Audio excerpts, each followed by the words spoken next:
Now, let's see if he truly has the gift. You know what must be done. Oh, God damn it, that hurt. What is this place? Welcome. I hope you like the accommodations I arranged for you. You're... That's right! It's me, Freddy! You've been a naughty little boy, trying to forget all about old Freddy. Naughty children deserve to be punished, and who better to do it than me? But you can't! Oh, I can be. No, I mean, you really can't be, Freddy. Look at you! You look like a pale undead zombie with a cheap hat, plain red shirt, and... What the hell is that?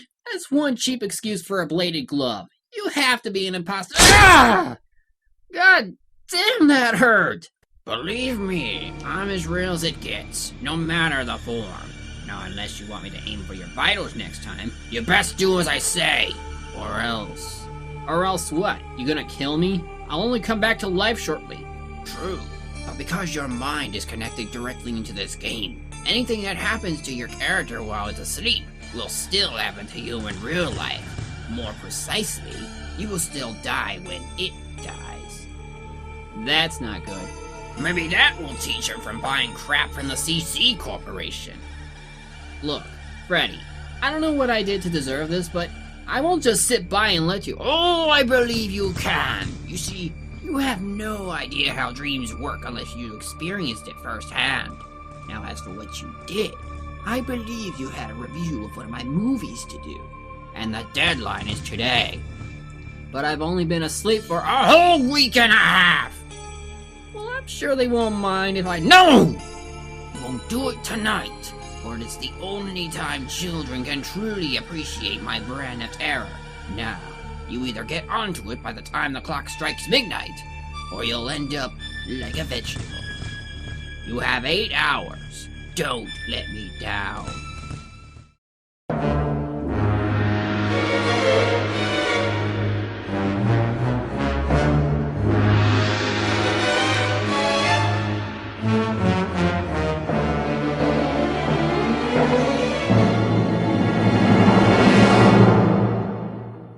A Nightmare on Elm Street 3. Now, a while back, a friend of mine asked me to do this movie as part of yet another collab I've taken part of, and the deadline, of course, would be Halloween. And for some reason, I've seemed to have slacked off.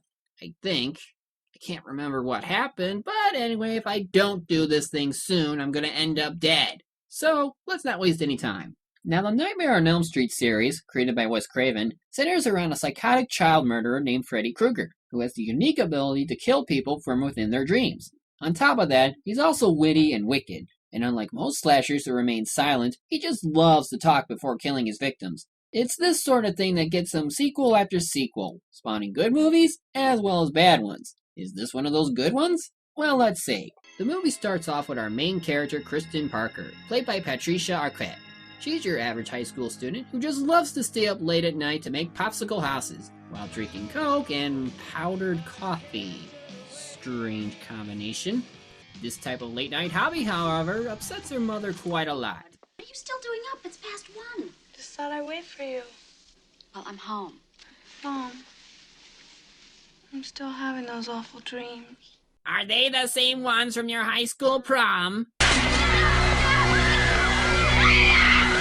Though, as we soon see, her dreams get really freaky as we get a glorified version of the house she made, as well as some children who like to sing the Freddy song.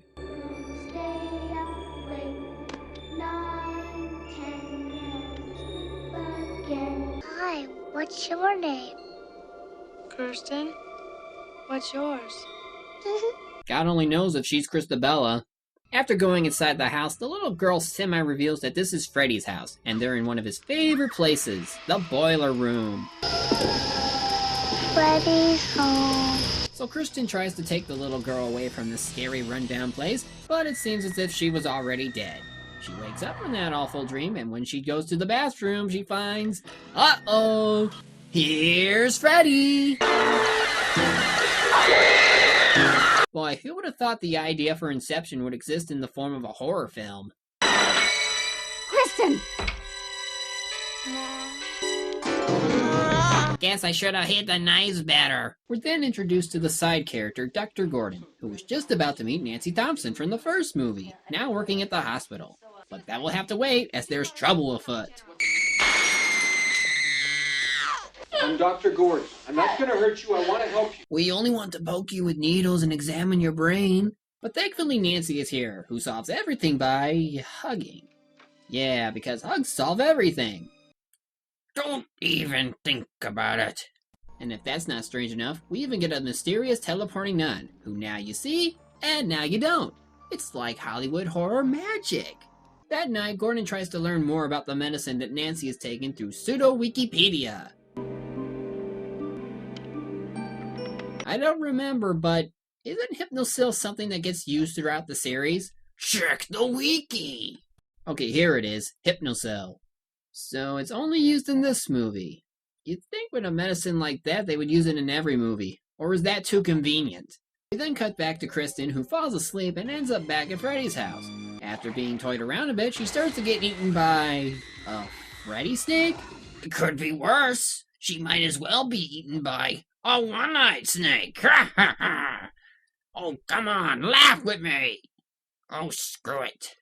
So, somehow Kristen is able to call out to people who are asleep, as she even pulls Nancy into her dream, just in time to save her. We're then introduced to the rest of the main cast, such as Philip, Roland, Joey, Will, Tarn, and Jennifer, who are all just as crazy as Kristen when it comes to Freddy. To our kind hosts, our dreams are a group psychosis. Great, and that's my dick that's killing me. So many precious children to kill. So little time.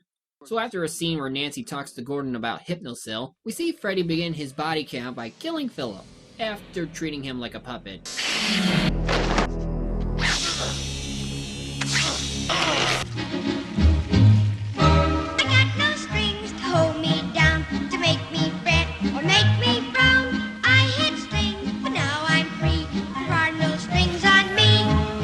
Today on Circle Time with the Dunces.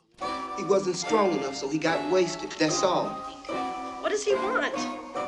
To turn us against each other so we'll be weak, easy prey. Horse shit. No, she's right. I think we're all missing the point here. Philip's death was a sleepwalking accident. Now that's a cowardly thing, that's an empty thing. He let himself down, he let all of us down. How much longer are you going to go on blaming your dreams for your own weakness? Lady, how much longer you gonna keep blowing smoke up our ass? You've just bought yourself a night in the quiet room, miss. I'm gonna sleep. Ain't nobody gonna touch me to sleep. Get your hand. I ain't gonna sleep. You know, Nancy, since you already saw Freddy in Kristen's dream, why don't you just say he's the one responsible for all this? I mean, everyone in town knows about him. The entire police force knows about his dream powers. I mean, you have more than enough proof to convince everyone, so you wouldn't be treated as a crazy. Oh wait, I forget. People in horror films have short-term memory and forget such silly things. Which is why Jennifer shall die before her big TV break. I kind of figured you'd watch me fool tonight. Fuck what you think.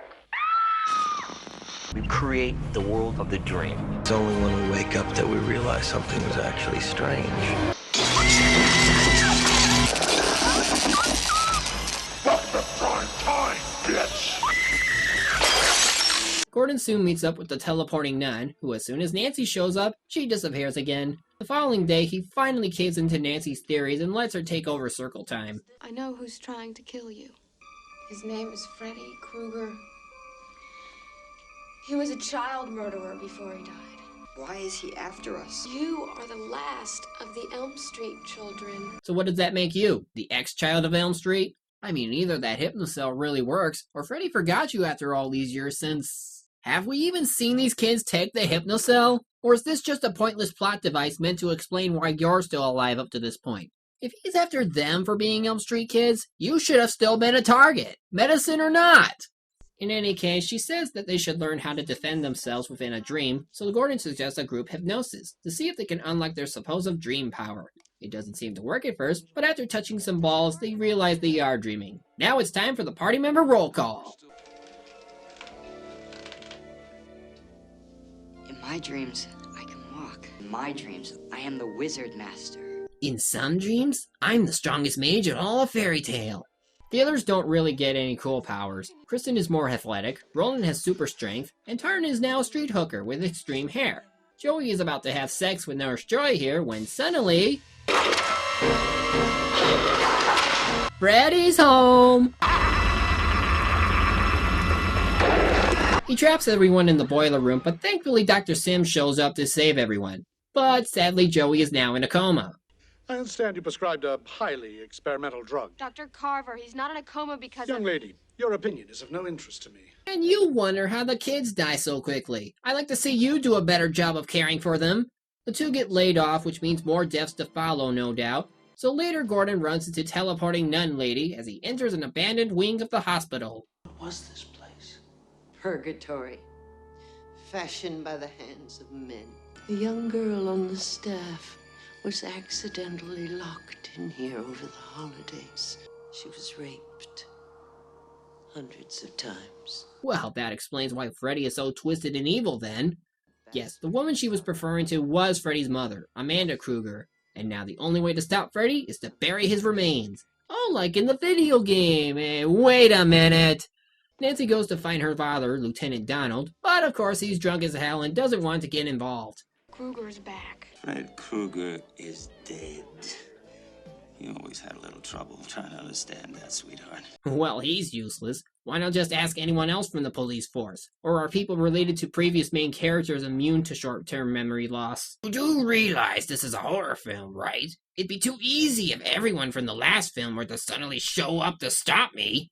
So, in other words, yep, everyone is going to be freaking useless. Somehow the kids knew that Gordon would call them by payphone and lets them know about Kristen, who was taken to the quiet room and heavily sedated. So it's up to Nancy to save her, while Donald goes to have a chat with her father. Now we've met! Now listen to me!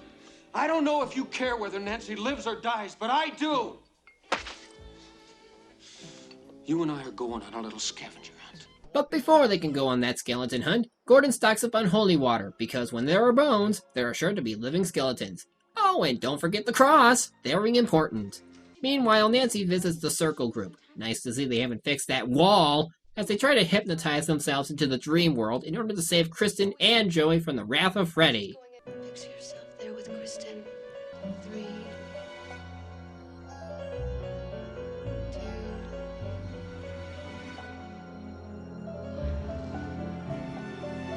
2. Welcome to the Velvet Room. What was that just now? What? There was a flash of text just now. Did you see it? I don't know what you're talking about. Don't play games with me, boy. I'm the only one who can play mind games here. Speaking of which, after joining his one party, Freddy starts trashing the room, which ends up causing Kristen to wake up from the dream? What, you mean she's been dreaming this whole time? This whole movie never happened? Is that what you're trying to go for? Nope, it's still part of the dream.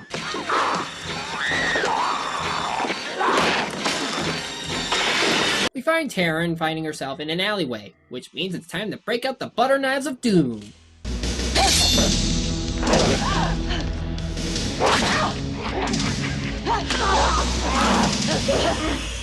Uh-oh, needles! Nobody can resist the fear of being poked with hypodermic needles. Num num num was what the holes said. Next up is Will the Magnificent. Now let's see him put his level 80 mage powers to the test.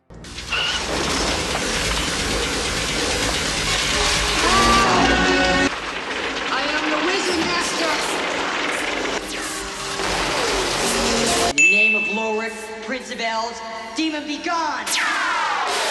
No, you idiot! Use the killing curse! The killing curse! Okay, you can still get out of this. Use Ice Block! Ice Block! Should have used Ice Block. Nancy and Kristen regroup as they get another strange visitor. Yeah! You think you hot shit with the little mute kid, don't you? Well, let me see you come get a piece of me! Kruger! Pussy! What was that? Did he suddenly turn into a stereotype when he got his superpowers? Kid, he had that long before this movie started. Just listen to his constant F-bombs.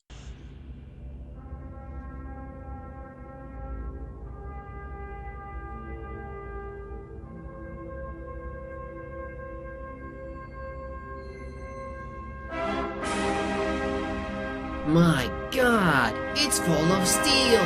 Meanwhile, Gordon and Donald manage to find the bones of Freddy as they prepare to bury him once and for all. Kristen and gang find Joey just as Freddy was about to drop him into the fires of hell.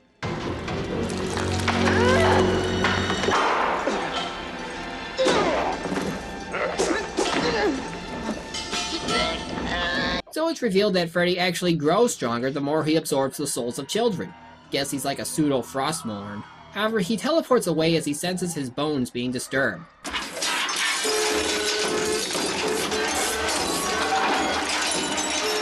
Yeah, why not?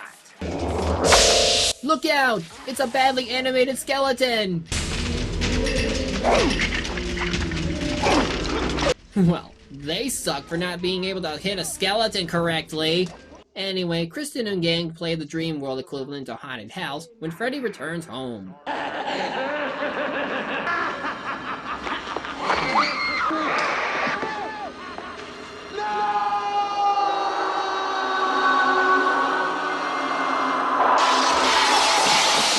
Say, this gives me an idea. What are you up to?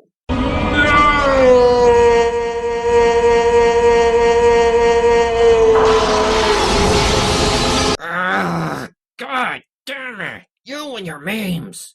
It seems like that did the trick as Nancy's father shows up for the good ending. I couldn't go without telling you how sorry I am for all the things I've done. Just kidding! Did you really think it would be that simple? But before Freddy can finish off Kristen, Nancy stabs Freddy with his own glove, just as Gordon finishes the exorcism. First comes the holy water, and finally, the Holy Cross.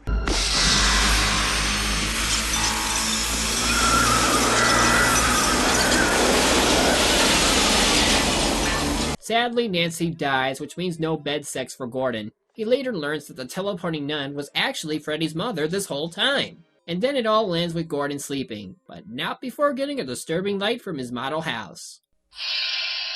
So that's Nightmare on Elm Street 3. Overall, I will say that this movie was quite an experience. Though the characters don't have much development as I would have liked them to, they all have unique personalities and I could see myself rooting for them. The special effects are as cheesy as it gets, but also realistic. And the overall concept of using the dream world to fight back is also pretty good. I hope that I get to see the other films in the near future, because after seeing this one, I'm more than willing to look back more. There, now that wasn't so hard, wasn't it? Where did you go? Right here. Have you forgotten our little deal? I was gonna let you go when the movie ended. Oh, like you could keep a deal? That's true. In any case, do you really think you'd stand a chance against me? I've absorbed thousands of children's souls. There's no way you could hope to defeat me. But this is a dream, and in a dream, I can have as much power as you. My dream power is one to completely alter my appearance, and ultimately, my power. What the? You are not prepared. Ah, shit. He was not prepared. Oh man, what a nightmare. I thought I was a goner for sure. Wait, where the hell am I now? You did well, my servant. It was fun while it lasted anyway. So, what are you going to do with him? I'll keep an eye on him and monitor his growth. In time, he'll hopefully have matured his powers enough to be of use. In the meantime, I'll continue to challenge him in some way and hopefully improve that power. Should be fun.